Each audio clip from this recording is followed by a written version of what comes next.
Hey, Coach, welcome. I'm glad you found us on YouTube. Let me know how I can help you. I've coached for 30 years, won a lot of championships. You can see behind Coach NBA guys. I am here to help. I started teachhoops.com to help coaches just like you through this great journey we call basketball coaching. It's got more resources, and I think the best part is our community and our resources that we have. You'll get my personal email address. We can get on a phone call. Teachhoops.com is the answer for your coaching journey. Let me know how I can help you, and enjoy the video. All right. Happy Coach Unplugged. Happy Saturday, Coach. I appreciate you taking time on your Saturday to do this. Not sure what the weather is like there, but it's like 75 and sunny outside right now. Oh, it's pouring the rain here now. Pouring the rain. Okay, so that's not as bad. You know, we're in Wisconsin, and like 5 days ago, it snowed like 4 inches. So, you know. We're not getting any of that. Yeah, you don't miss any of that. So I have been, let me just tell you, first of all, I'm a huge fan. Not only, watching from afar, I'm obviously a Wisconsin guy, and obviously with the Bennetts and Bo Ryan and stuff, we're big pack line people in Wisconsin, but I've been a big fan of yours for a really long time. So I want to get that out first. I love the stuff that you do and kind of how you teach it. So I'm a fan. I kind of know your past and your history and where you've been. But what I'm going to do is have you kind of introduce and give the Cliff Note, Spark Note version of kind of your basketball journey, where you started and how you ended. And I know you just got a new job, so kind of where we are now. And then this is very conversational. We'll just talk basketball. I have a bunch of questions I'd love to ask you. And, I know people that listen to this would love to ask, and then we'll go from there. Absolutely. Okay? All right. Absolutely. All right. Well, you've already introduced me as Jim Boone. I'm the head basketball coach at the University of Arkansas Fort Smith. It's been a journey for me. This is will be my 34th year as a head coach. I didn't go to a Duke or a Kentucky or North Carolina, so I really don't have a pedigree, so to speak. So I've kind of had to earn my way, earn my stripes, and usually that's been by taking a bad job. Right. So I'm not kidding. I bet I get asked, especially this time of year, I bet I get asked once a day, how can I get a job? What goes into the interview process? How can I get the next job? And it's crazy the number of times I'm asked that question. And I think there's more than one way to get from point A to point B, but there are. Yeah. There's so many different ways to move. And, I probably was not prepared for my first head coaching job. I was very fortunate to inherit the program at California University of Pennsylvania. I was only 27 years old. And, it was on the outside looking in, it was a losing program. I think they had won 4 or 5 games the year before. Right. But once you got into it and rolled your sleeves up, I had a great returning roster. There had been a couple of guys recruited that people didn't know about. The head coach had left to take another position as an assistant coach. And I was really fortunate that I inherited an assistant coach. And a lot of times you're like, hey, you don't want someone who either tried to get the job or was associated with the program. But in this case, at Cal PA, it was the absolute best thing to happen to me to have Phil Stewart as my assistant. The rest is history there. 10 great years. Moved on, took the Robert Morris job in Pittsburgh. Before we get to the Robert Morris one, it sounds like a very similar journey to me. That when I got my job, I was the only applicant. It was they hadn't won in 30 years. And one of the hires I hired was the former head. He became a principal, but I hired him because he knew kind of the community and stuff. Right. So you have to ask questions when you take jobs, I would say. Yeah, for sure. Okay. So then Robert really Morris. Do. Yeah. Well, yeah. I was very fortunate to have Phil. He and his wife ended up being dear friends of ours and still are today. He has since retired. Right. But yeah, I went to Robert Morris University, and I turned the job down a couple of times. It was Robert Morris College then. Great reputation. That's where 5-star basketball camp was held. All the best players in the nation attended that camp, whether it was Yep. Michael Jordan, Patrick Ewing, Moses Malone. I mean, you go down the list, they were at You and that I are camp. old enough to remember that. I went to 5-star and blue chip when I was a player, and that and I tell my kids this. I tell the kids I saw Larry Bird play Akeem Olajuwon 1-on-1. And Wow. oh yeah, it was crazy. And they That's look at me really like, neat. what are you talking about? I go, well, that was pre AAU. Like you went to one of those camps if you wanted to get seen.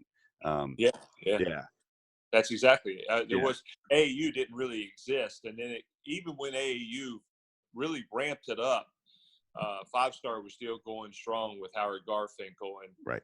he was a treasure that we lost a couple of years ago, but He was. He super, really super was. person, He and was a super person. I got to meet him when we were at Myrtle Beach, and he took one of my players under his wing, and like it was great. Yeah, Howard was.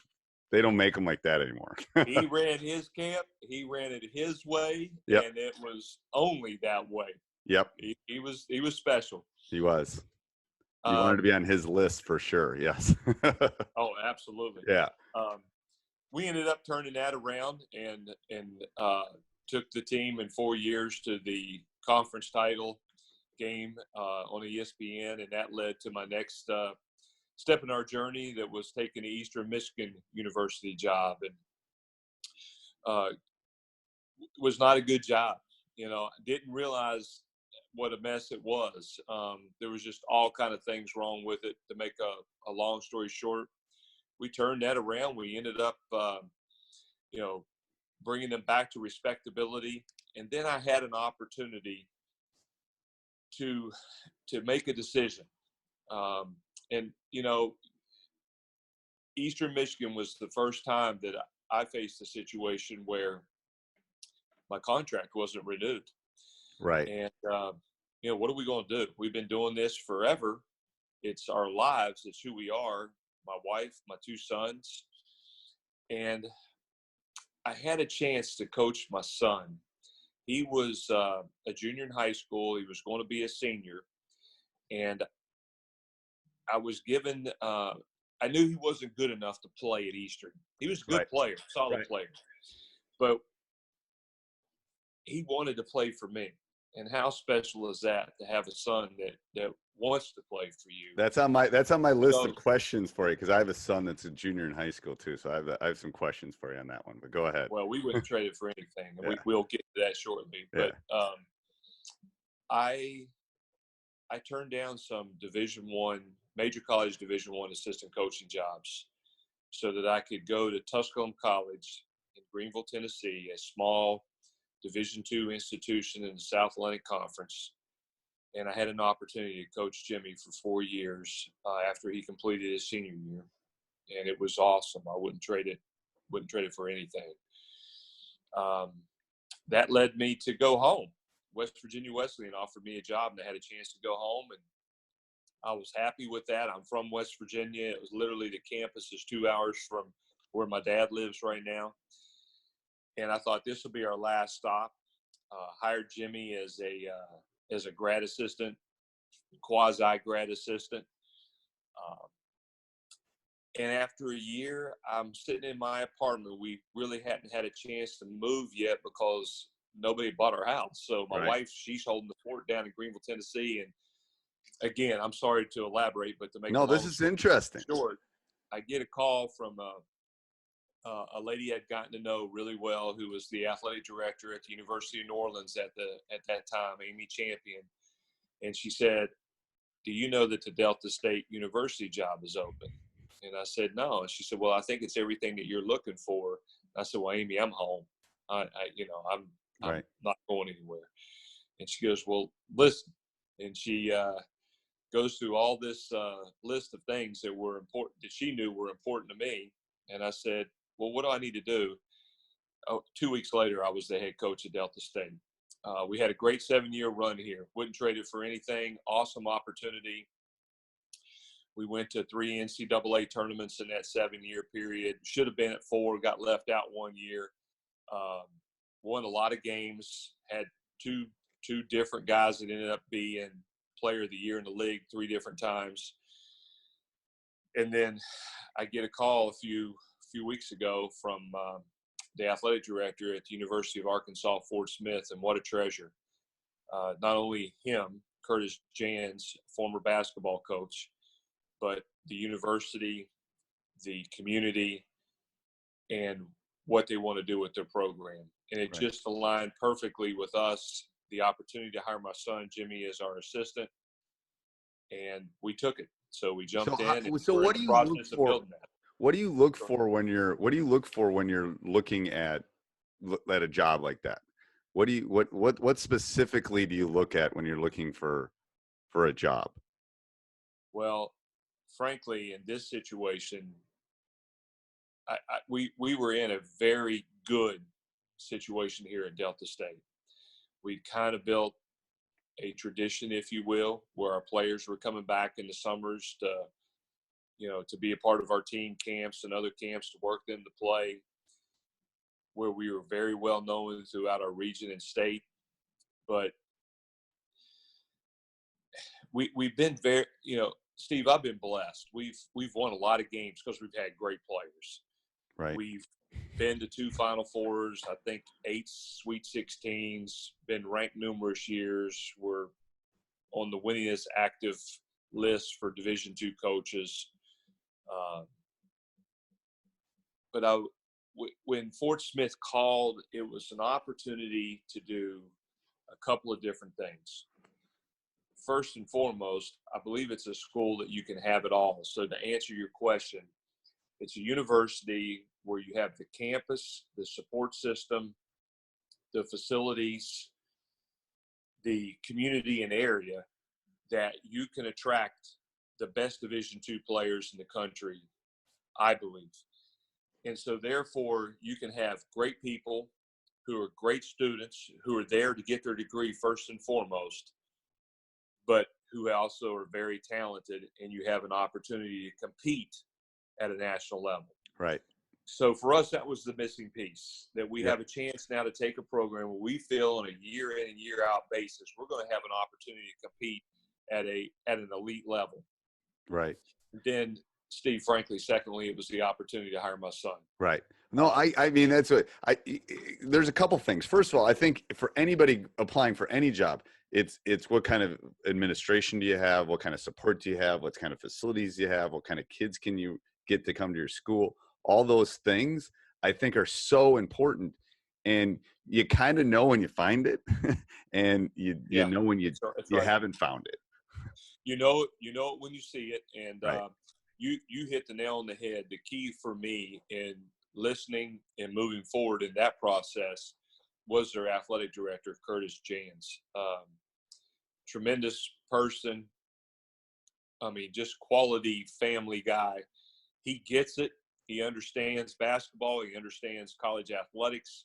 He'd been an athletic director for 11 years at 2 different institutions. And we were just totally taken in by him and his family, and knew it was the right decision. Right. So give me, so this is where I'm a little naive. I mean, I understand the difference between the levels, but explain to me the difference between the job. Obviously there's money involved, but explain the difference between like a D2 job and a D1 job. Explain to the people listening, really what's the difference between those specific types of jobs. Well, the 2 biggest differences are that the Division II job has one less one behind its name than the Division I job. Right. And secondly, you only have 10 scholarships instead of the 13. Okay. So and a lot of Division IIs, well, not a lot. Some Division IIs don't have the maximum that you're allowed to give, which is the 10 full scholarships. And I would add probably one more component to that, other than the one we all know. You mentioned the money that's involved, the budgets that are involved, and the notoriety that's involved. Yep. And I would like to get back to that in a second. But in Division I, when you give a young man a scholarship, that's scholarship, and you're allowed 13 of those. But in Division II, you're allowed 10 equivalencies. Okay. And an equivalency is what it takes to fully scholarship one individual at your institution. And without getting too technical on this. You know, if you get a young man that receives a lot of academic financial aid, then conceivably he could get all the athletic money to pay for him to go to school, stacked with that academic aid, and so he's only about a 0.75 rather than a 1.0 or whatever it might be. Right. So we typically, and in our situation at Fort Smith, we'll probably have anywhere between 12 and 14 young men that are on full scholarship. Okay. Taking up those 10 equivalencies. Okay. But here's the big thing for me at Division II, and I've coached at both levels. The small Division I level, that at the time that I was at Eastern Michigan University, we were the 9th ranked conference in Division I basketball in the nation. So the biggest thing about Division II that has really attracted me and kept me at Division II is I think you get kids that are more about graduating and the experience, and not that they're not that way at Division I, because I know they are, but we also know that you have a lot of guys that are going Division I for one reason, the opportunity to play basketball after college, and that's awesome. There's nothing wrong with that. But I like the academic piece to it, and that's a huge component of Division II basketball. It is. And then I feel like at our level, more so than the small Division I level. And let's be real, you're at a small Division I school, you win your league, you win the tournament, you go to the NCAA tournament, you're playing one game against a 1 or 2 seed, and you're going home. Right. But at our level, we have an opportunity to pursue a national title. We have an opportunity to be nationally ranked, and our players have an opportunity to be named to All-American teams and to receive that kind of recognition, those kind of accolades. So okay. I just felt it's been a better level for us where we can recruit good, tough, hard-nosed kids, and we can win with those players. I think there's a couple things. First of all, I think they have a little chip because they're not D1, quote unquote. They don't, and I played Division III. My brother played Division I. I played Division III. And even if you take a next step down from D2, I mean, I played basketball because I loved the game and I wanted to play with my friends, and it was something to do, and I put as much work as probably the D2 guys, but I did it, and I want to go to a really good school. So I think there's a level for everybody. But coaching wise, I'm telling you, the D3 level, the coaches that are coaching D3 now, it's crazy. Incredible. It's unbelievable. You've got the best coaches in the country are at, in my opinion, are at the Division III and Division II levels. Right. Because they're there to coach. Right. They're coaching their teams. Yeah. They're coaching them up. They really are. All right. So you're a huge pack line guy. Yes. I'm a high school coach, so I had an open gym today, but I'm not coaching my guys year round. So let's say we come to November. What would be the 5 keys to me? If you could only pick 5 things for me to emphasize all year on defense, what would it be? Well, for us, we call it to know your nose, and we actually have 7. Okay. We can do 7. If I could remember all of them off the top of my head, which I probably can, because they're really important to us. Right. And it's not just important that I know them, that our coaching staff knows them. It's important that our players know them. The number one thing for us is no paint. Not as a pack line team, no matter what, we cannot allow the ball to get the paint. If the ball gets the paint, that's code red 911.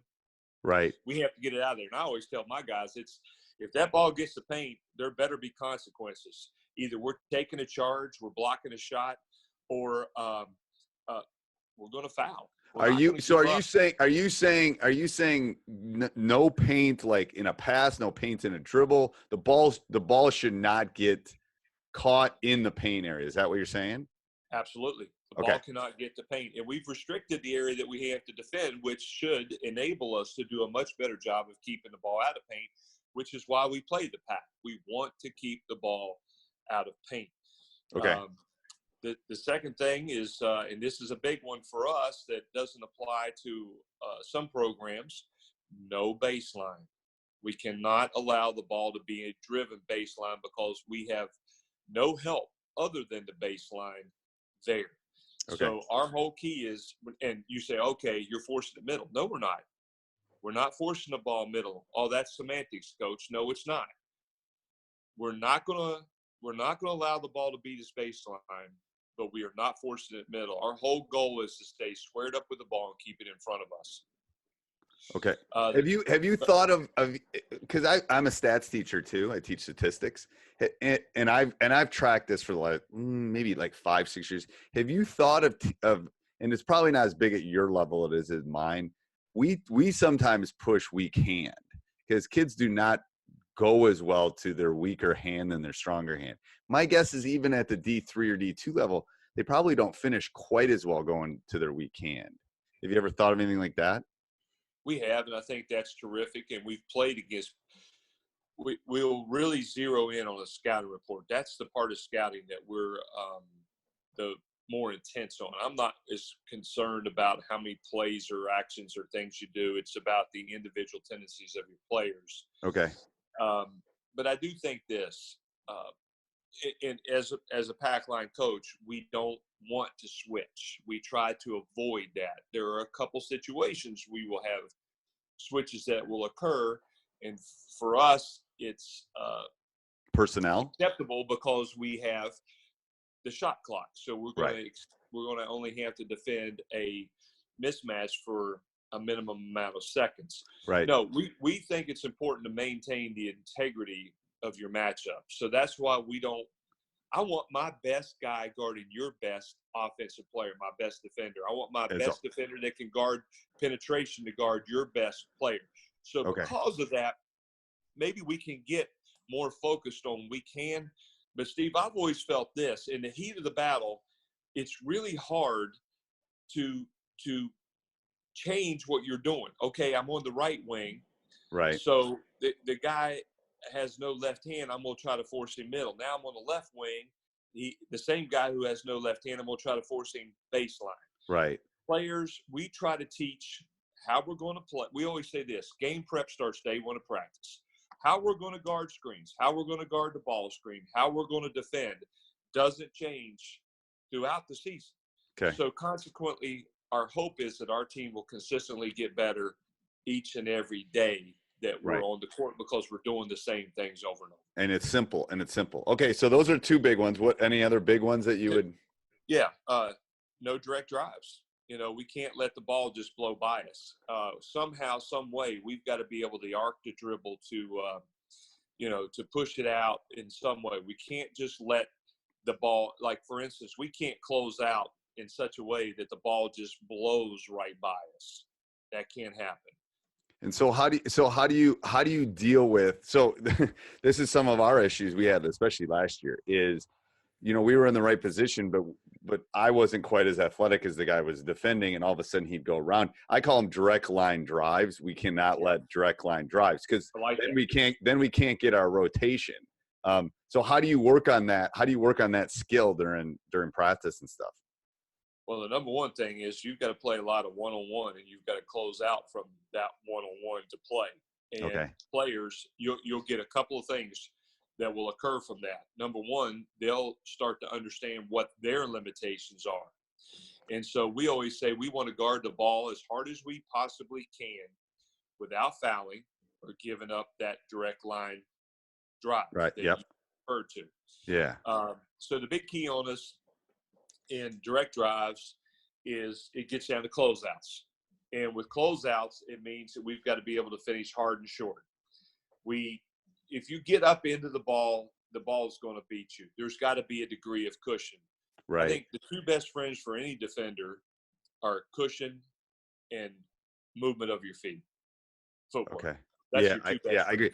Well, I was at the Final Four and they were talking. I don't know if it was Beeline. It was somebody, but they were basically talking about working on all the different types of closeouts and how you close outs and the run bys and all that. And we've worked on that before, but that was a whole different level of that. I always say you are who you can guard. that might be the difference between D2 and D1 is like you are who you can guard. If you can guard Kobe, you can play there, kind of thing, But yeah, how do you do that in practice? Do you work it specifically in closeouts, or do you do it in small breakdowns? We do it both. We do it in Okay. small breakdowns, one-on-one. And I think you've got to guard the ball one-on-one. Your players have to learn how to guard the ball. Okay. There's only one way to do that, and that's to be forced to do it one-on-one in practice. But we'll also do 2-on-2, 3-on-3, Yep. 4-on-4, Yep. and 5-on-5 closeouts. And then we want to work specifically from the different positions on the floor and different angles of delivery of the pass in our closeouts. Okay. There's nothing that we work on more than closeouts. Really? That's the number one thing that we're going to work on from September to March. Okay. More than specific rotations, because your kids are probably good enough. Like my guys are fine on the first rotation. They'll get there to help on the first thing. It's that second rotation at the high school level that we really have to work on. So it's like, oh gosh, I gotta limit. It's interesting that the closeouts are your most common, and maybe it's because that's something they don't do a good job of at the younger when you get them initially. I just think it's the hardest thing to teach, to keep the ball in front, and it's the ball's moving. And Steve, there's a couple of there's three big keys, I think, in understanding the pack line defense. And to give you just a little bit of a history, when I took the Robert Morris job, I inherited a team that hadn't had a winning year in 7 years. Right. We had always been an up the line, on the line, switch like screens, and put as much pressure on the ball as you can during our entire 10 years at California University.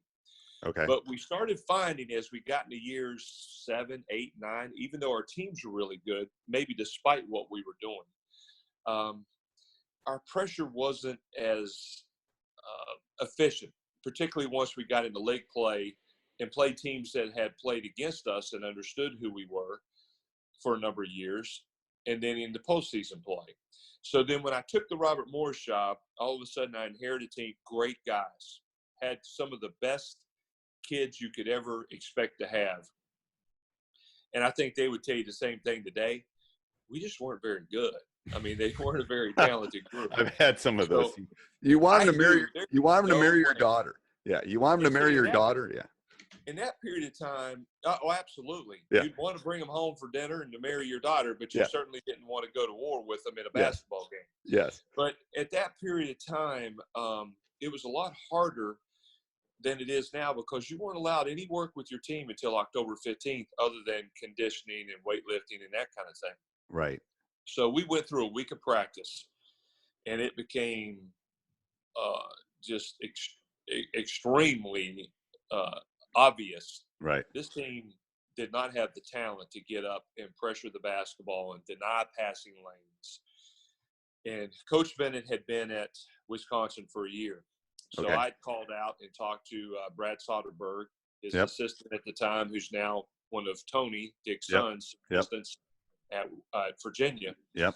And they invited me out. So I practiced on a Thursday morning at 6 a.m., got my car from Pittsburgh, drove the day to get to Madison, stayed the night, visited for a while in their offices on Friday, watched practice Friday afternoon, came back on Saturday, saw Saturday morning. They had like a scrimmage Saturday afternoon, and then came back on Sunday and watched practice, and got in the car and drove all night so our team could practice on Monday.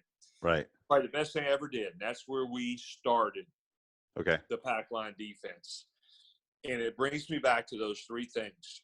And I didn't understand these at the time.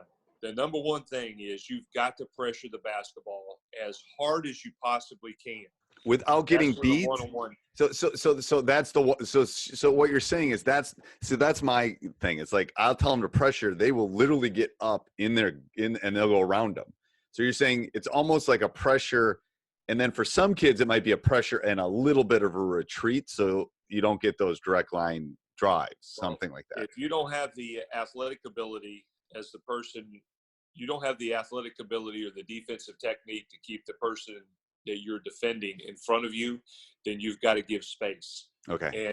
And there's maybe you've got to give more space. And so you're giving up a jump shot, but that's what you will give that up, as opposed to giving up that direct line drive. And that's where the one-on-one play comes so important Okay. in practice Yep. because it allows your players to understand, how can I guard this guy who's quicker than I am and keep him in front of me? Okay, so that's the first thing. That's the first thing. The second thing is, and this is the really big one. We're already in help, and that's where the pack line comes into place. So we have one person guarding the ball. Our other 4 defenders must be inside our pack line. And for us, our pack line is at 16 feet. Okay. The third one is we may not be, or we're not. You can't keep good teams from getting shots. We're not going to keep you from getting shots. But what we can do is we can influence the type of shot you're going to get.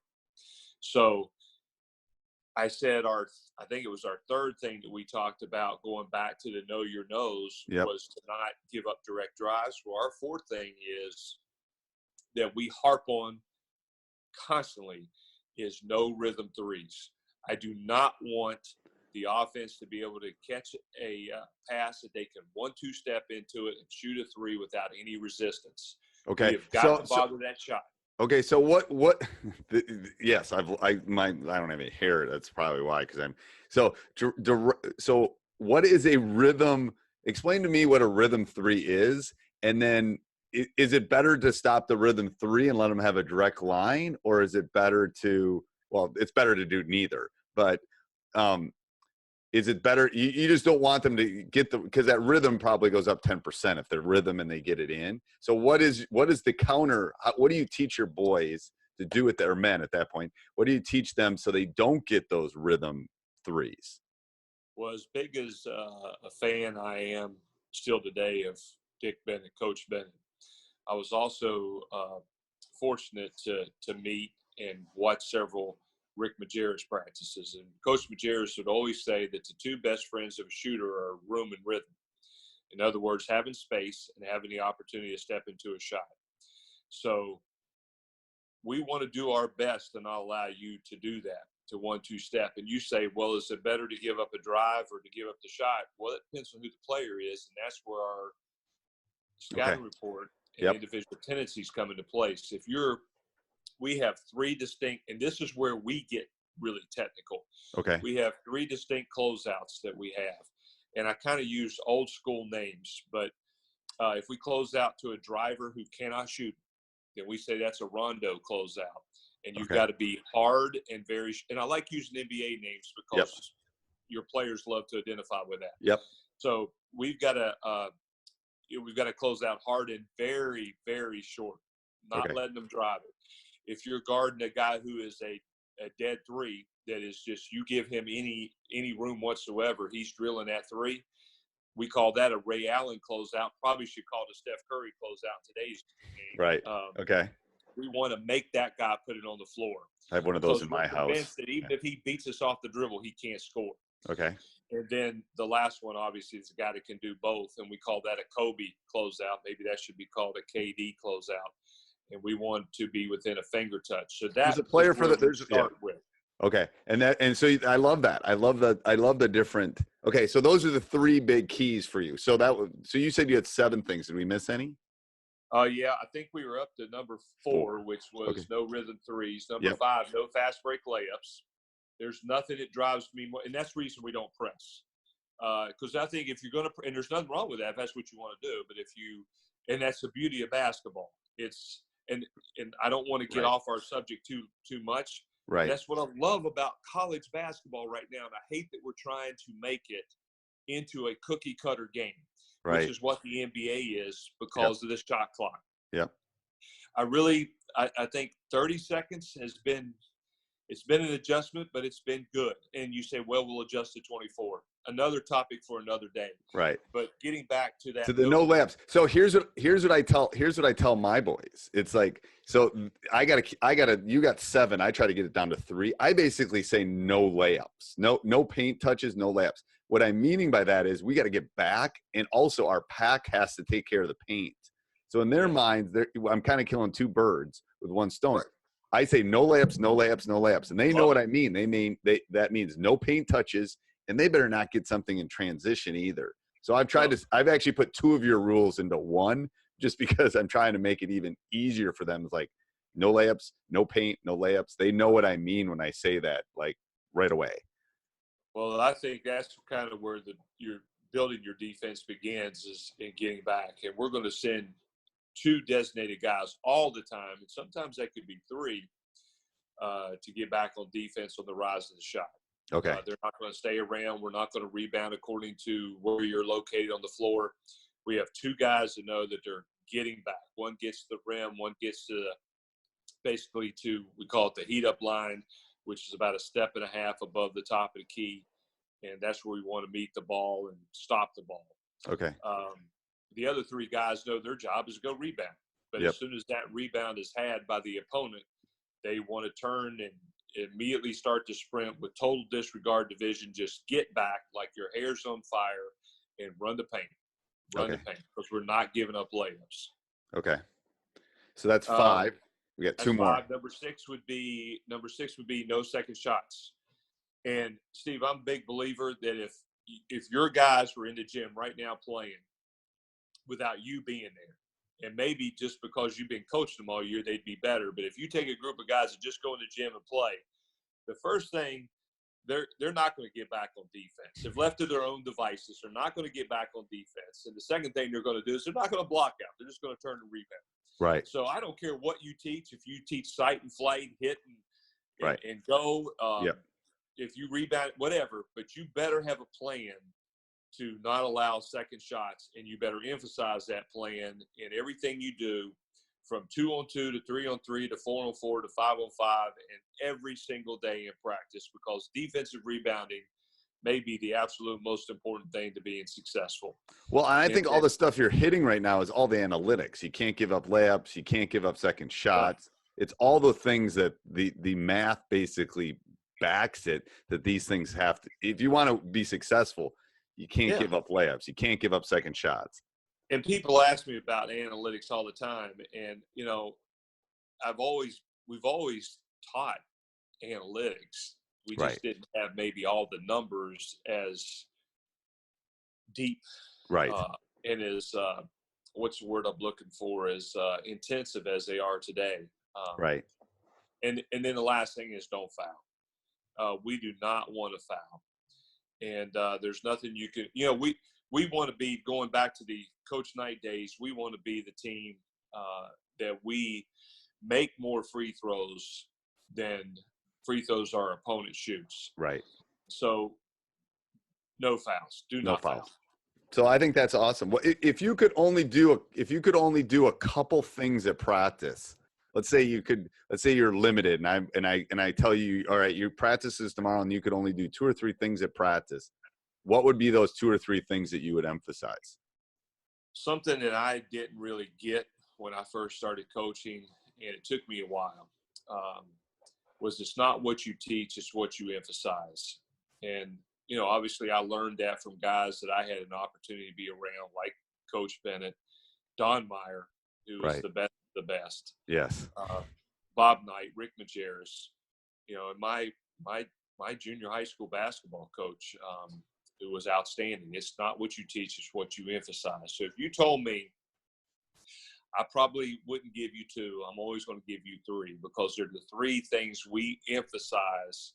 And I would hope that if you came and watched us practice, we call it the 10-minute rule, within 10 to 15 minutes of watching us practice, that you would clearly see that each of these 3 stand out.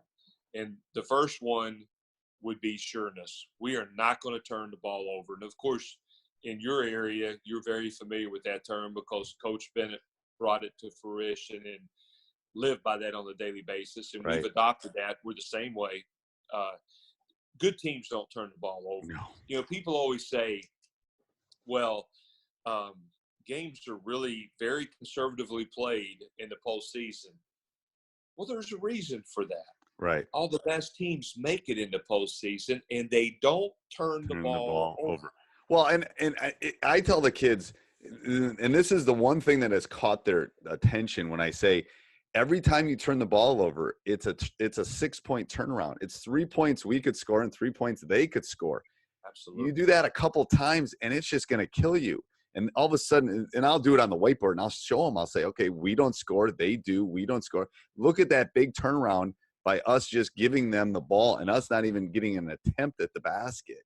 And then that finally kind of clicks with them when I show them that. But that literally, if you walk into my practice, that's one of my pet peeves. You can't turn the ball over because Can't turn it over. You can't turn it over.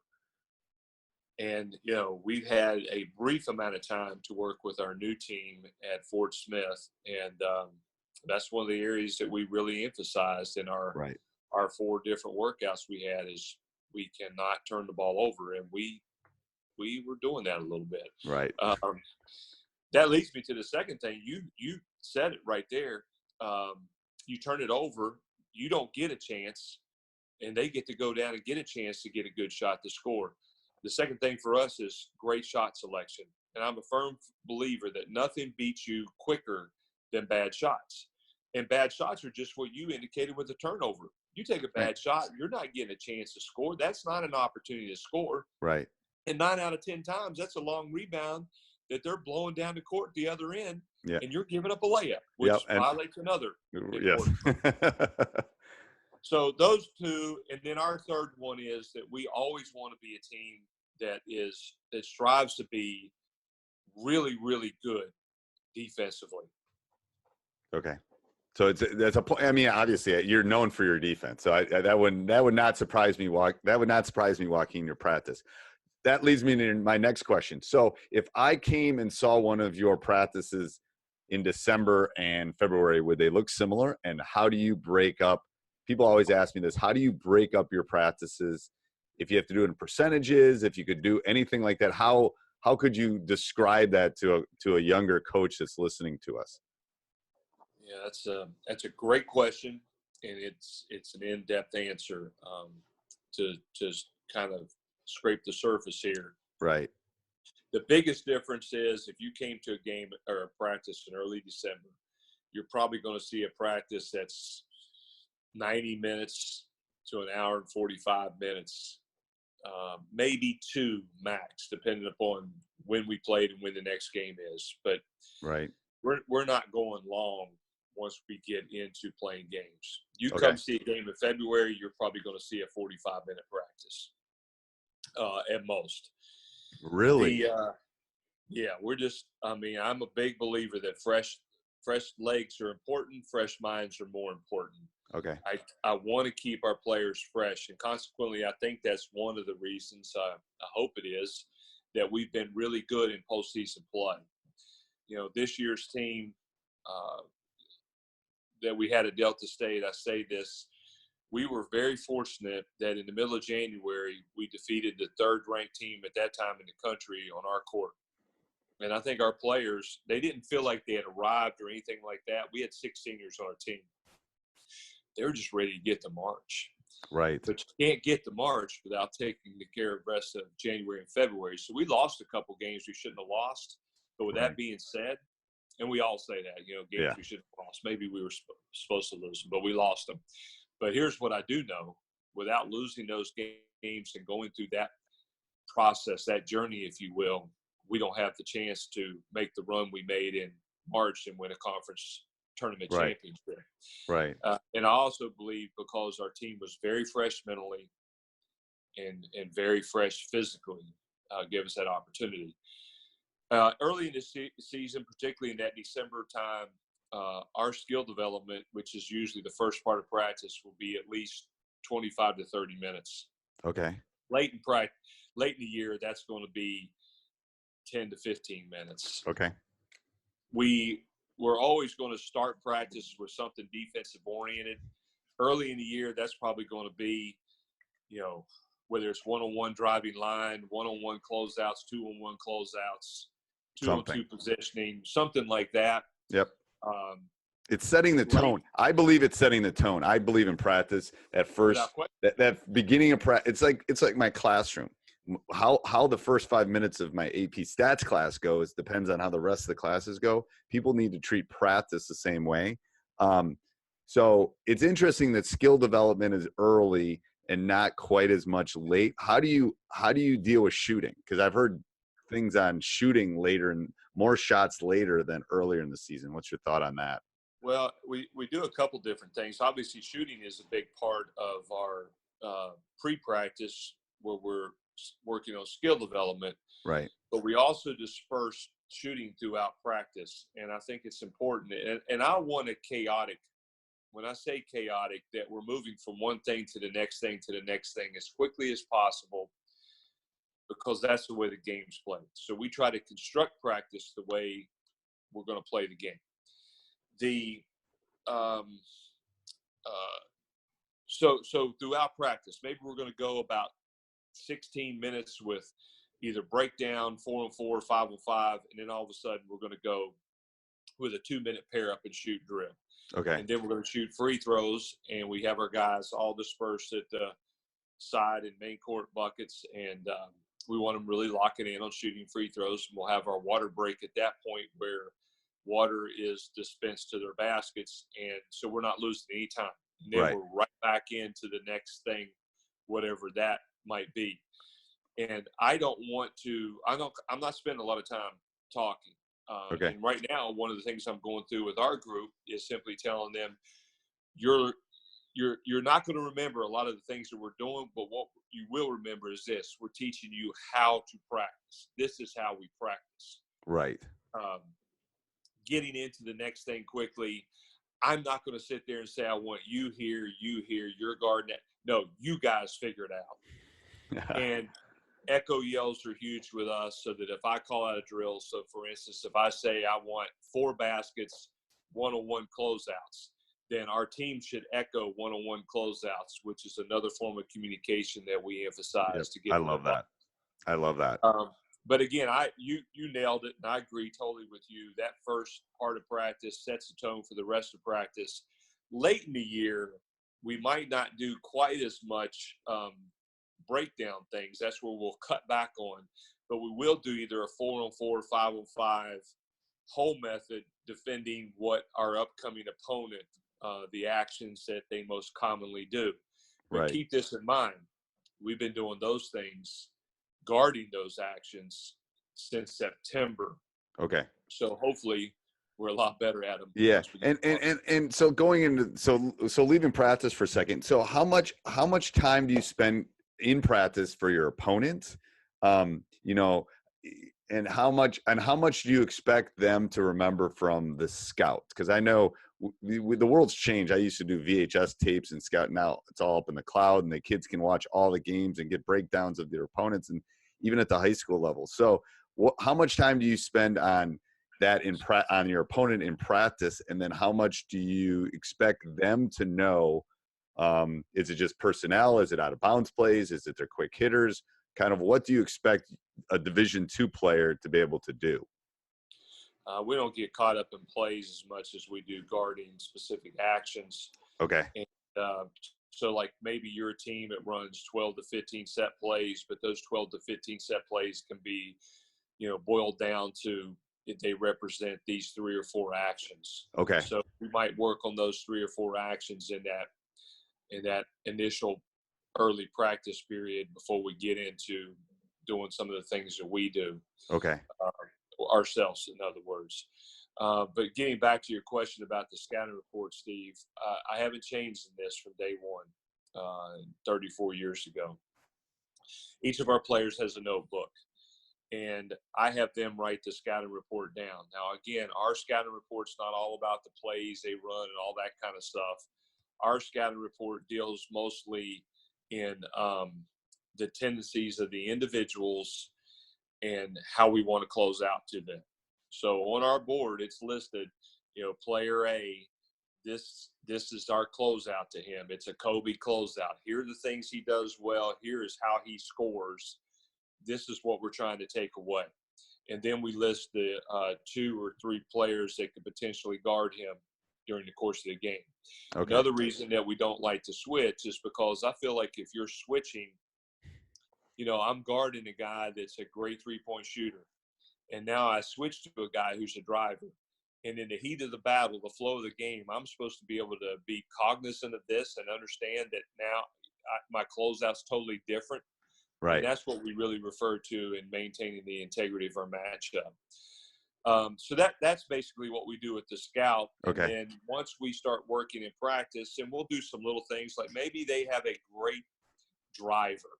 He's just a guy that can really penetrate for others off the dribble.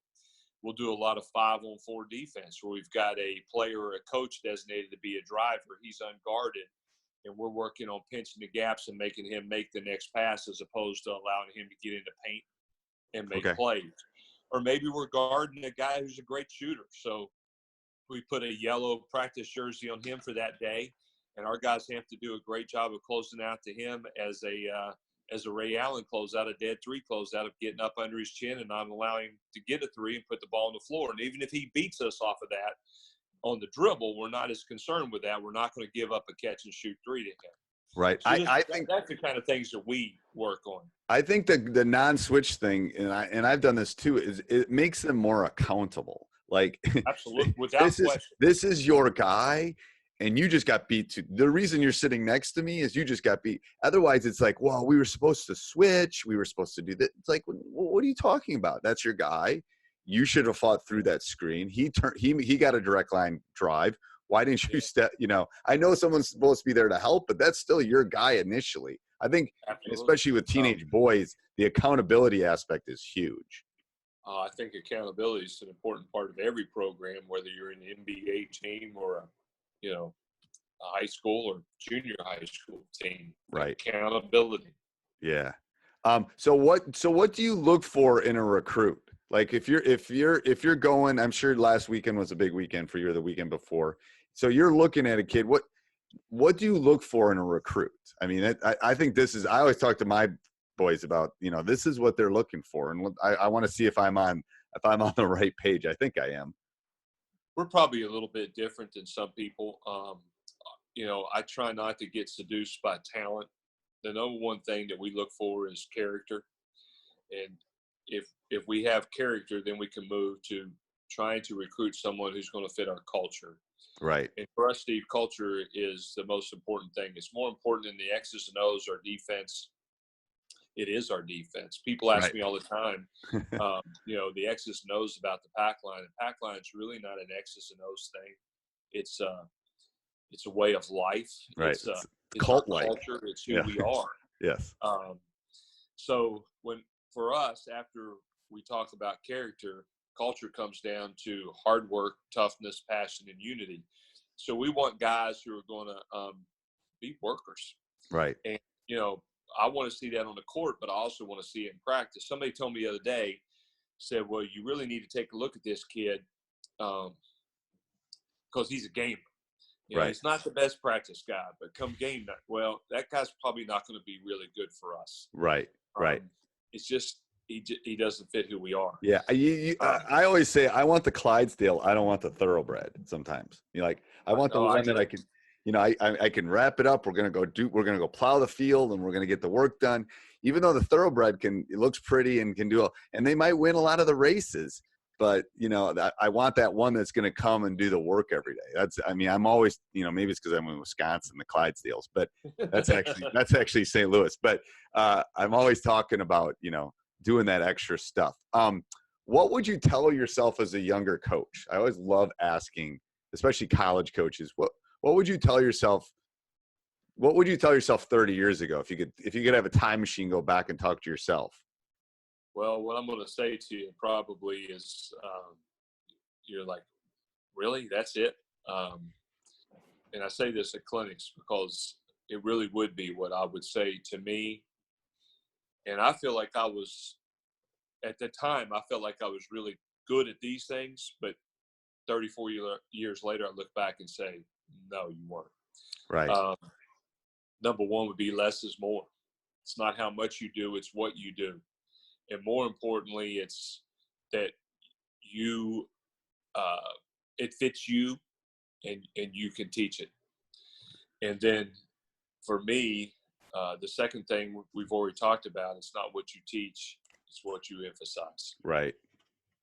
And I think it's important. I really personally think it's important to be able to, this is the problem. You go to a clinic and you get all these great things and blah, blah, blah. You got to figure out what fits you and what you can convey to the kids. You need to know everything. As a coach, I need to know how to do a zone. I need to know everything. The boys don't. The boys need to know what we're going to do, and that's all they need. They don't need to know everything. The coach does. You need to know all the aspects, or if someone's trying to get you out of the pack, you need to know all the counters. But the boys don't need that. So that's, I think sometimes the issue is we try to grab all these things, and you're right. It's what you emphasize and how you can kind of narrow it down. So well, I'll go one step further. I really Okay. think that fits you. That goes to you as well. You know, and I think this is a great example. I love the Nike clinics, and one of the reasons I love them, it's kind of like a buffet line of basketball. Right. You know, you're going to hear differing philosophies, differing styles of play, and differing ways of getting to those styles. And so maybe you hear something, wow, I really like that. That would be a great drill. I love how that drill works. And then you realize it doesn't fit your team. It doesn't fit your scheme. It doesn't fit you and how you teach. So it's, as you said, I do like seeing how other people go about it. I think it's important that we understand that. You know, if you want to attack a zone, it's good to know how people are going to go about setting that zone up. Your players don't need to know that, as you said, but you need to know it. Yeah. But you don't need to complicate the issue. And I think there was a time in my career where I did that. You know, that, hey, man, I love this. You know, Carolina is scramble defense. This is great, boy. We can. Yeah. It doesn't fit us. It's not who we are. I think, and you and I are old, or a kind of old porch dog kind of. I mean, I know what I know, and I don't need to. I think when you're young, you're trying to prove that you know. I can do all these things. It's like, yes, less. I think what you said really hit it. Less is more. Teach them, teach them how to do it. And maybe it's the teacher in me. I'm not going to teach them 18. I'm going to teach them, here's one method to solve this quadratic. Do it this way. If you want another method, I can teach you one, but I'm going to teach you this one. You're going to get really good at it, and then we can broaden your horizons a little bit. I think that's really important. Yes, and I love that. Yeah. I think so. Okay. So I love asking this question. Can you think of a coaching moment, because you've coached so long, that you could dive into that our audience could learn from, either a mistake or something good that happened or something along the lines that we could dive into? I always love asking this question because I get different responses. Like, hey, that's a great question. Yeah. Steve. Just something we could dive into. And this really was great for me. 2 years ago, our team at Delta State, we started the year with great promise. And before we ever played a game, we lost 3 starters to injury. So we were, we don't have 10-day contracts. We can't call somebody up. Right. It is what it is. We don't have walk-ons that are, on our team that at that point in time were capable of playing. So this is our team. We had to play some guys that were not ready to play yet, really young guys. And a lot of times as coaches, we have a tendency to, what's the words I'm looking for? Be too negative, pick them apart, and I don't want to say too demanding, because demanding I think is really important. But I really felt with that team, the most important thing for us is that we needed to be ultra positive to keep them headed in the right direction and understand that every day, let's don't get discouraged because of a loss or a setback. And if we do happen to come through and get a win, let's don't get too high. Let's just keep working through the process to become a better basketball team. Right. And we didn't win very many games that year in November and December. And, you're hearing a lot from fans, parents, girlfriends, people in dorms. I'm sure it was tough on our guys. And that's where our culture came into play. We had guys, and I've heard Coach Bennett say this, and this wasn't a situation where we were starting a new program, but I thought it was really important. Coach always said, when you're starting a program, you need to recruit guys you can lose with first. Guys who are going to, when you lose, which you're going to do, you're going to go through tough times, that they stay true to you and they stay true to your culture and who you are. and come every day ready to work. Right. And that's who did that. So would be my message, is that I don't know that I could have done that, Steve. 15 years ago, I probably would have been, pulling my hair out, going crazy, Oh, and I know. just been overbearing and pushing those guys, thinking that, hey, we'll just do more, work harder, and we'll get better. Yep. But for us, it was just keep focusing on what we're doing and keep working to get better. The moral of the story is that we won 7 of our last 10 games and played for a conference championship and lost a really tough, close game in double overtime. Held like 3 teams that were averaging over 85 points a game to under 60 during that run. So it taught me a very valuable lesson, and it did it 32 years into my career, but a very valuable lesson that I'll never forget. Right. And I've experienced this. I've had injury. Here's what it's hard. It's like, I remember early in my career, it's like I'd take every loss so hard, and it would be like, and all that stuff. And I think as you get, and I still take it hard, but I think as you get older, you put things a little bit more in perspective. But what I always tell the team, and this is where I've learned over the last probably 10 years, is when an injury happens, I have so much empathy for the kid, and I feel so bad for it. But the issue is, it opens a door for another kid at that point.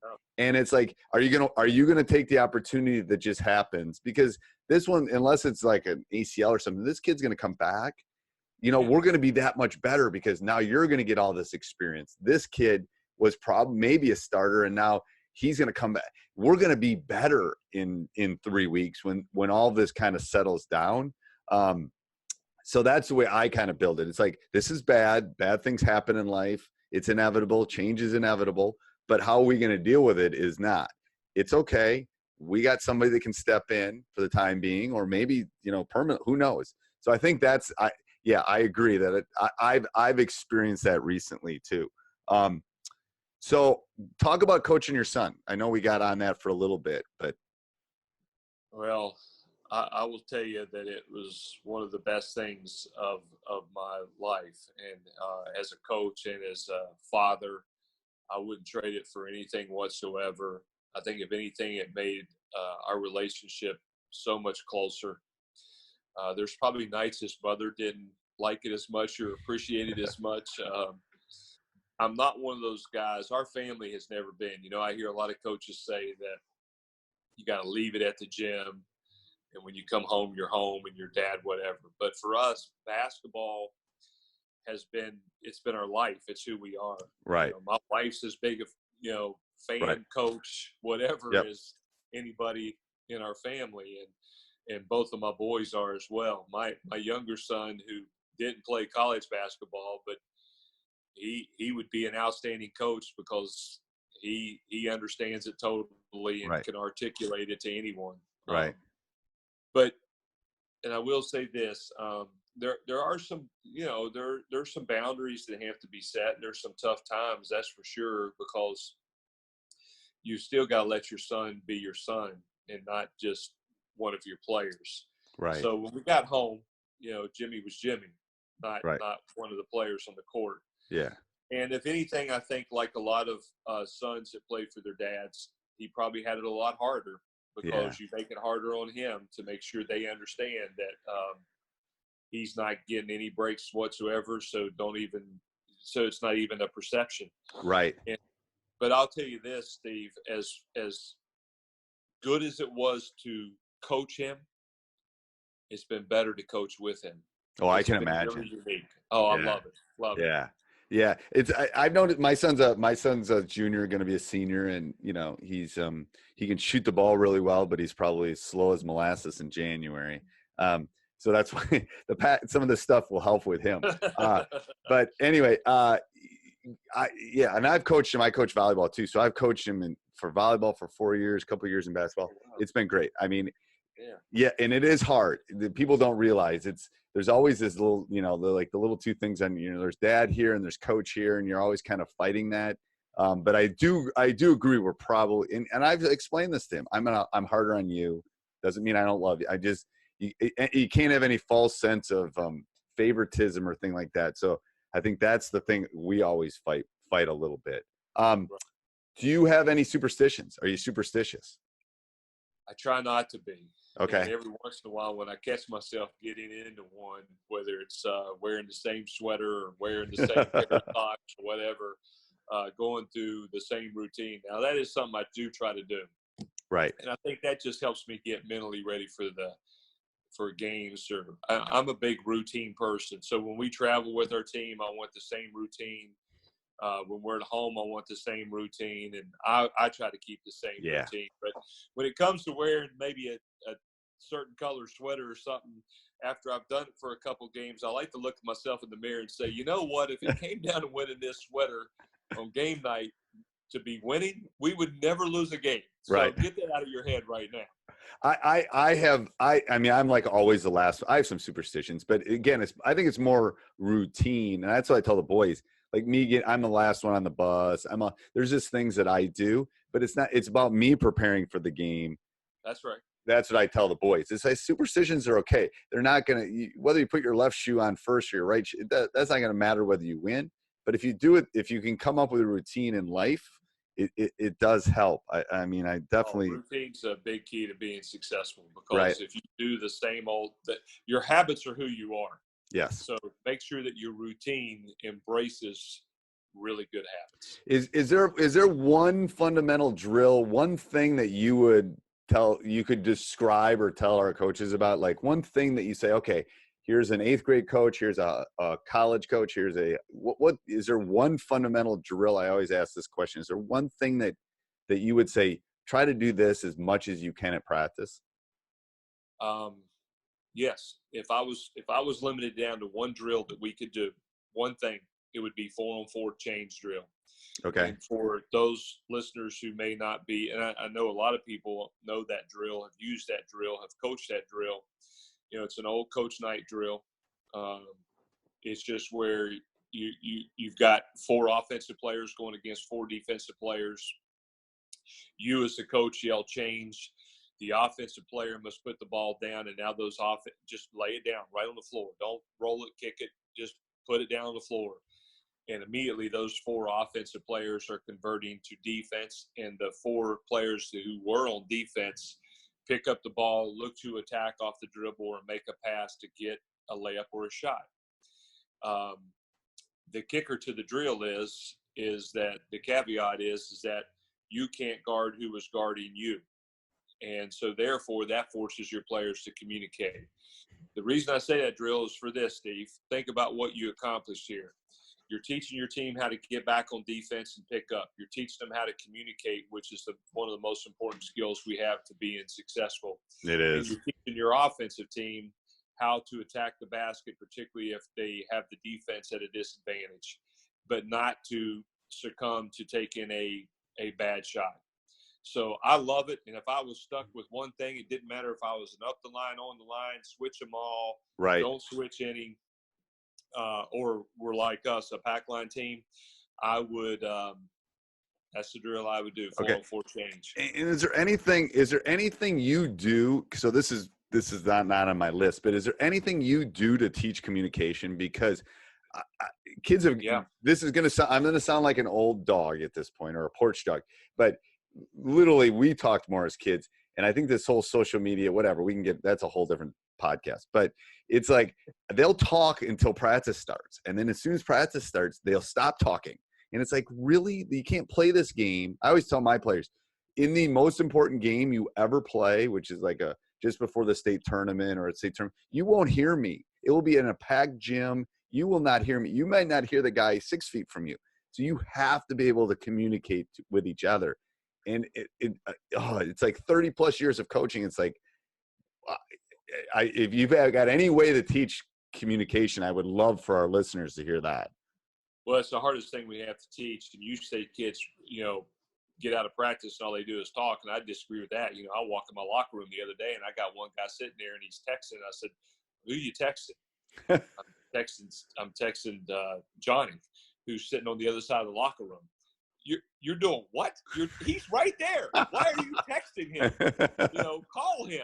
Or put put your phone down, get up and talk to him. Right. So I think it's imperative that we have to teach them to talk. So the number one thing is that we try to get them talking in everything that we do. So in practice, any drill, and I love it when they start doing it 5-on-5. Right. Is when you pass the ball to somebody, call his name out. Don't just throw it to him, call his name out. When you receive the ball from somebody, call his name out. When you make a cut, call that cut out. So if I'm on a basket cut, I yell basket. If I'm going to set a down screen, I'm yelling screen for John or whoever it is. Okay. If I'm curl cutting off that screen, I'm yelling curl.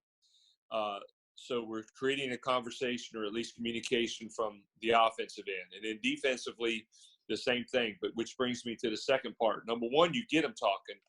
Right. Number two, you've got to give them a language. You can't expect them just to come in and speak. You have to give them specifics that you want them talking to each other about, whether it's calling out an action, right, that you've got the ball. And like, for instance, you'll go with our new group, we did a one-on-one full court lane slide drill the other day.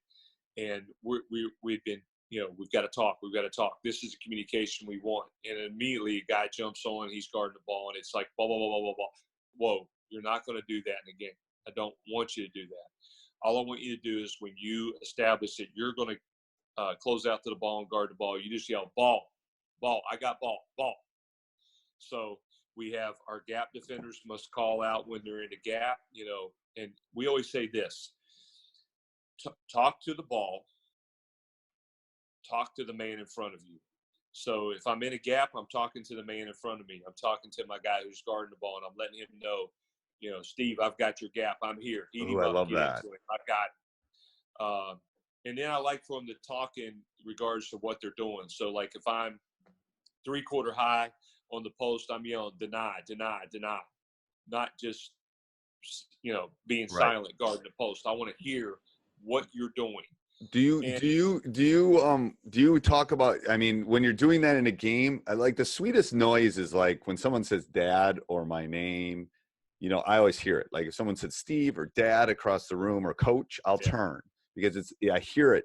Do you say do you have them use their name and then what they're doing, or John, I got gap, John, so they know that they're talking to them, or do you just have them say, I got gap, and the person behind will know that that's who they're talking to? How do you get that? I like them to use the name. Okay. And we encourage and emphasize that as much as possible, that you're not just speaking that I'm in the gap, that you're talking about who you're in the gap for. So in other words, again, we talk to the ball, which means that I've got the ball, I'm guarding the ball.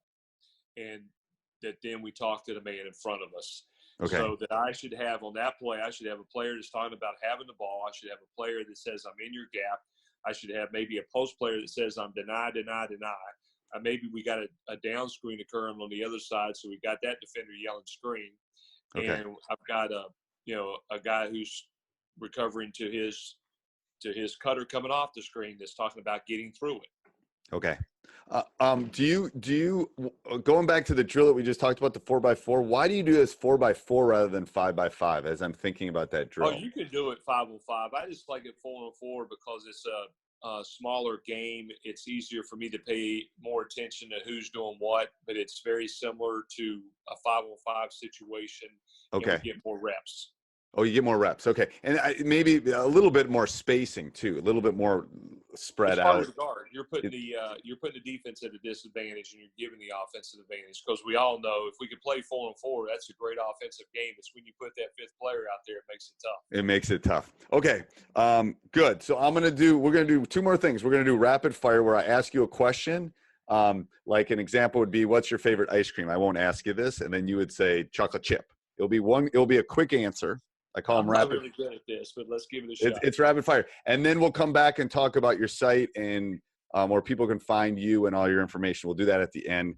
People always tend to love this. All right. What's your favorite brand of basketball? The University of Arkansas Fort Smith. Okay. I get it. Going to play. Yep. Okay. So this is, I don't know how to word this. This is my fault. So I'm talking about like Nike, Adidas. Oh, I get your brand. No, I get it. I just can't. I've asked coaches to help me word that the right way. Great answer. But no, I got you. Go ahead. I get that answer a lot, and it's like I got to figure out how to word that so I don't I don't want to tell people Spalding, but I have to figure out a better way to word that. So what ball do you guys use, or what's your favorite ball?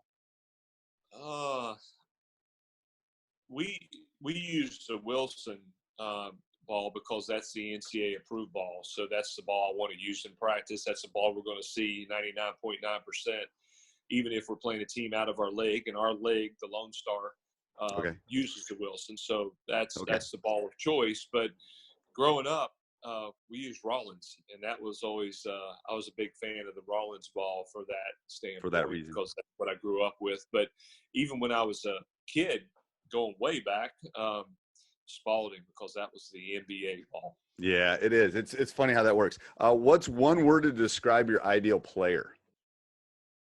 Tough. Okay. If you could go to one sporting event in the entire world, what would it be? Oh, that's a great question. I'm not going to give you one. Okay. I'm going to give you two. Okay.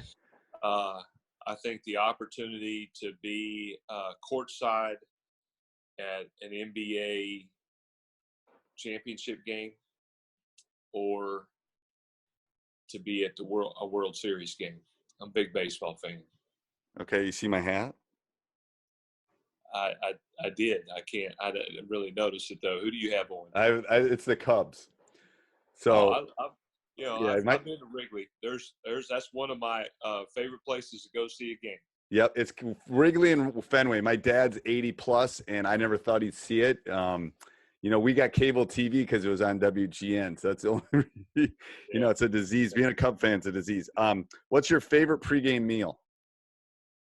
Well, we always basically eat the same thing. We're going to have grilled chicken and pasta.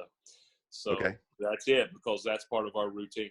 That's like the Bobby Knight kind of. What did he have? Everybody had vanilla, and he had like what did he have? He always had a different flavor. But one thing you do to relax? Barbecue. Oh, really? I love it. Love it. I know it's not my day job. I understand my day job, but I enjoy barbecuing, and it's been fun. What kind of barbecue do you have? Do you have a smoker, or what do you have? I do. I've got a Traeger grill, so it does all the above. It smokes, it grills, it bastes, it roasts. Wow! I really enjoy smoking food. Do a lot of, whether it's a pork shoulder, Boston butt, or ribs, or steaks, or chicken, whatever. Yeah, you're making me hungry. Brisket. That's been one of my deals here lately, is doing brisket. So yeah. Oh yeah, my mom makes a good brisket. One coaching technique you consider important?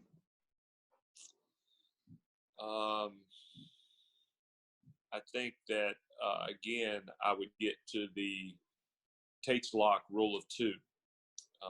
It takes about 2 minutes to demonstrate, explain the drill.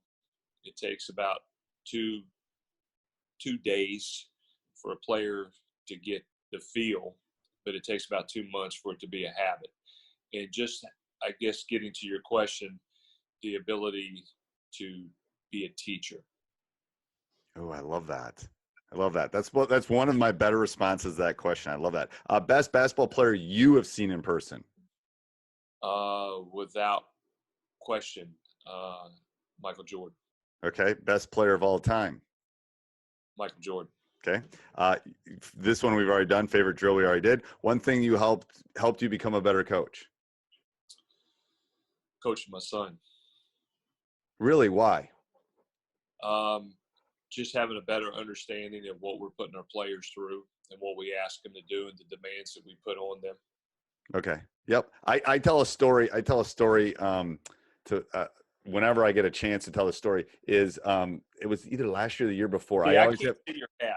It's the bill. There we go. I see it. Yeah. You see it. There you go. I know I wasn't going crazy there. I just you can see it. Yeah.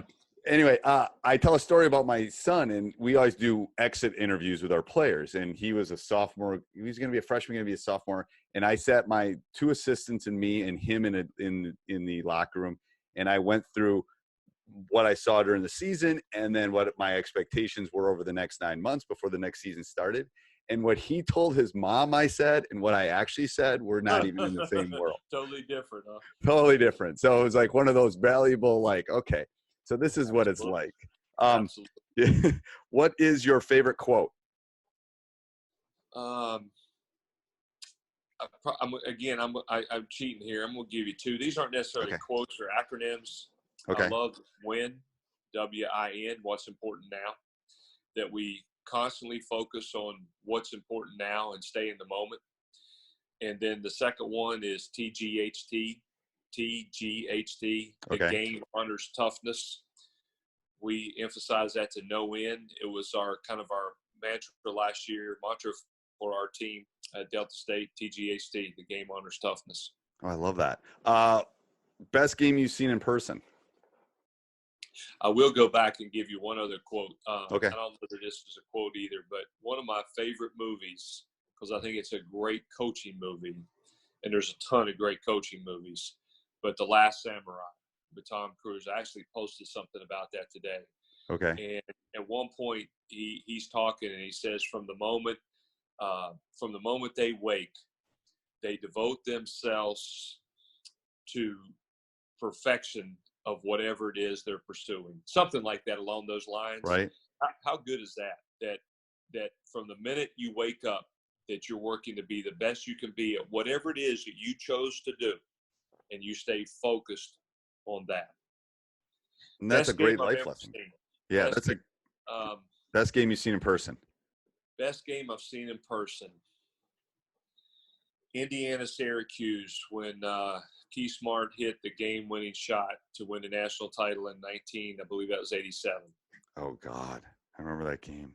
I might have been watching that game on black and white TV. One word to describe your coaching style. Teacher. Teaching. Yep. Best basketball coach of all time. Oh, that's a hard one. But I think I would have to say I'm going to give you my Mount Rushmore. Okay. That's fair. That's fair. My Mount Rushmore would be Bob Knight, Dick Bennett, Rick Majerus, and then my all-time favorite teacher and a very dear friend that I miss dearly today, Don Meyer. Yeah.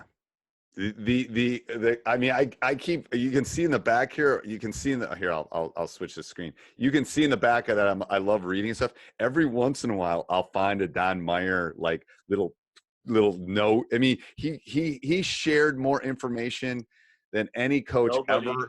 He was a giver. More to coaches. Nothing. More to coaches. People don't realize it. I still have VHS tapes from him, and it's like every once in a while, and it just makes me smile because it's one of the reasons I started the podcast. It's one of the reasons I do my YouTube. It's like he wanted to help. I mean, he was always taking notes. He was always sharing. He would always respond.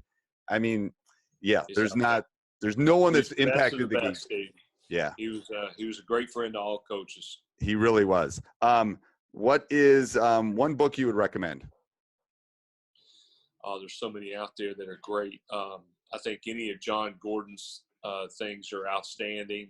Yep. I really loved Urban Meyer's book, Above the Line. I'm rereading right now. It's Bo Schembechler's book. It's called Bo's Lessons on Leadership. Outstanding book. Right off the top of my head, I forget who the author is. I'll tell you another one of my favorite coaching books is The Season with Dick Bennett by Eric Ferris. That's a great book. That is a great book. So I tell people it's not only reading basketball books too. That's the thing is if people are exceptional, if you're exceptional. Leaders are leaders and leaders are readers. So yes. Reading is important. And sometimes we've lost that a little bit today because it's just so easy to watch a video or go online, do something like that. But reading, I am a avid reader. Probably don't do it as much as I should, but I try to read as many different books. Now, when I say different, I'm not going to read something that's fiction or right. I'm pretty much sticking to books that are autobiographies about people that I admire or who are very successful. And then I love reading leadership and what's the name of the books, how to get Yeah. better. You see, so the funny part is you can tell I'm an avid reader, but as I've gotten older, I got to do it like in the middle of the day or I fall asleep. I'm getting, you know what I mean? It's like it's 7 o'clock and I start reading and it's like, oh God, maybe I'll have to walk around the house and read or do something like that. We did that one. What's one thing you would change about the game? Oh, I got a good one on this one, but go ahead. I would leave basketball the way it is. I'm so tired of us trying to change the college game. I really think we've got a great game right now. I'm in a minority here. I know I'm in a vast minority. I love halves because it is different. It's why I like it. I love the 1-on-1. I love 7 fouls put you into the 1-on-1. Right. It teaches you not to foul. It rewards the team that has been fouled. It rewards you for getting fouled. Yep. I'm not a fan of the shot clock. It's amazing to me that, 50 years ago, we averaged more points per game playing without a shot clock. I get it. Nobody wants, although I love it, but right. Nobody else wants to go see a 15-13. Right. But I do think that – I tell you what I really liked is when we had the 45-second shot clock, because I thought that allowed you to work to get a good shot. It allowed you to work to get a good shot against the zone defense particularly, but it didn't allow you to hold the basketball. Right. But we as coaches, we're all about change and adapt. Yeah. So if they change it, we'll adapt to it. We'll figure out how to So here's how to play. we play halves in Wisconsin. And what I found is I play more kids. That's one of the reasons I think they did it. I didn't realize you did that. Yeah. We play 2 18-minute halves. So, wow. Yeah. How long is that been going on for? 2 years, I think. Okay. Yeah. Because I've seen games in Wisconsin and I think it's awesome. Yeah, and I miss the teaching point between quarters. I don't miss, maybe the execution aspect of it. But but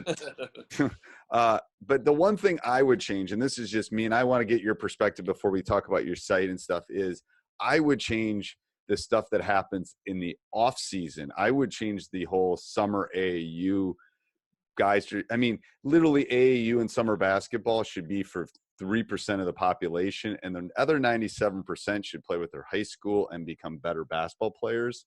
And that's my personal opinion, but it just seems like it's a huge money grub. All these kids are chasing these dreams that, again, what percentage of kids play college hoops? So that would be my thing. I think we could go put it back into the laps of the high school coaches. I think would be an interesting thing. Well, I think that's a tremendous observation on your part. And I will say this, there are some outstanding AAU coaches out there. And there are. Has several. Every state has guys that are doing a terrific job in giving kids opportunity. Yep. And I'm a part of the system because, for us, it's a lot easier to go out and see 100 of 200 of the better kids playing in AAU. Right. But Steve, I've always said this. I want to see that young man play on his high school team because I want to see how he reacts to being coached with his teammates, and is he a leader on his team? And a lot of times you can't see that in an AAU situation. But if we could do that, I'd be the first one in line. If we could go back to having the 5-star basketball camps where you just go for a week or 2 weeks, where when you grew up and I grew up, we spent the summer going to the gym, playing with our teammates, and the majority of our time was spent working on skill development and fundamental development. And when we did play games, it was in a local area high school league where mom and dad aren't driving you 3-4 hours and spend inordinate. And let's be real. And when you get past that 3% you talked about, mom and dad are paying for that. Right. They're paying for the hotels and the meals and the travel, but everybody thinks that's what's going to get their son or daughter a scholarship to go to college, when only 3%, 4%, maybe 5% of the total population that plays high school basketball is getting that opportunity. And I could be wrong. I just do that off the top. I did too. It's just a low percentage. It is a low percentage, and that's what I think. I think it's a disservice for that other 95 or whatever percent that is.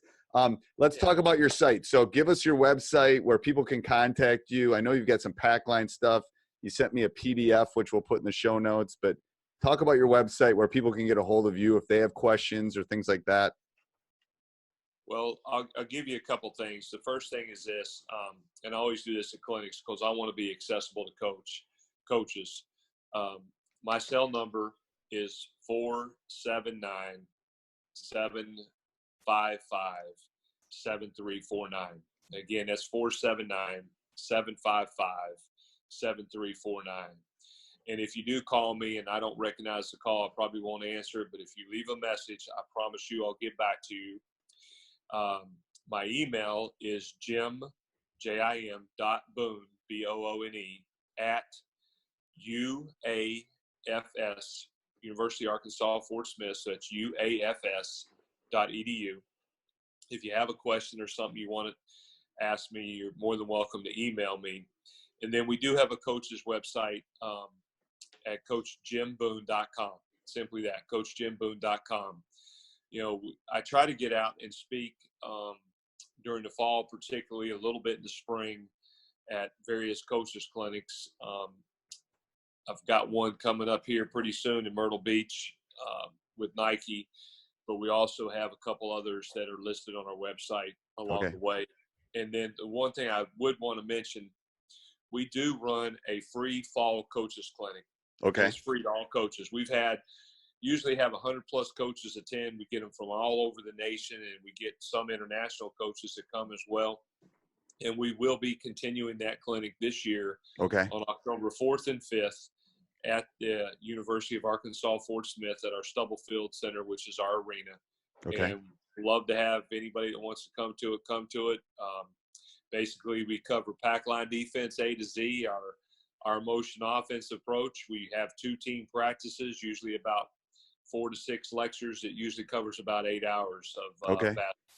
Well, that would be awesome. Do you run similar to Coach Bennett's blocker mover offensively? We didn't even get into offense. We do a couple of different things. We do run a very similar blocker mover approach, probably more like Tony Bennett. Tony Bennett's running now with Virginia. I believe they call it sides. We call it pairs. Coach and I call it pairs. We call it pairs. And then we'll run a little. We usually try to run 2 to 3 alignments. Usually just 2. And usually our secondary alignment is triangle, which is also like Coach Bennett's. But I like that, and here's why in a nutshell. It's easier to teach. It allows us to spend more time on defense in practice, and therefore to spend less time total in practice and to focus what practice time we have offensively on the development of our individual skills. Okay. That makes it total 100%. Coach, I really appreciate you taking your Saturday. It's been fun, Steve. Thank you. I'm glad we got it to work there. I know it was a slow start, but thank you for bearing with me. I'm a little technologically disadvantaged here at times, so thank you. I appreciate it. You and Rick Torbert are basically have won the records for Coach Unplugged's longest. Because once I start moving, and if I'm having the feeling, you two are really close. I really appreciate taking the time. Well, you just put me in really good company because he's outstanding. So thank you. He is. He's a great guy, and he reminds me of Coach Meyer. He's always answering questions. He's always helping. So thank you for all the coaches that are listening to this. And you and I will talk soon. Thanks again, Coach. Thank you. Thanks. Bye. Hey, Coach. Hope you enjoyed the video. Let me know how we can help. Make sure you join teachhoops.com up above and down below. It is a great resource. It's a community. It's mentoring for me, one-on-one calls, office hours. You'll get my personal email address, lots of resources, tons of resources, thousands of resources to check out. I've been there. I've experienced everything you have, won lots of championships, but I want to help you do the same thing. So let me help you. Go over and check it out, teachhoops.com.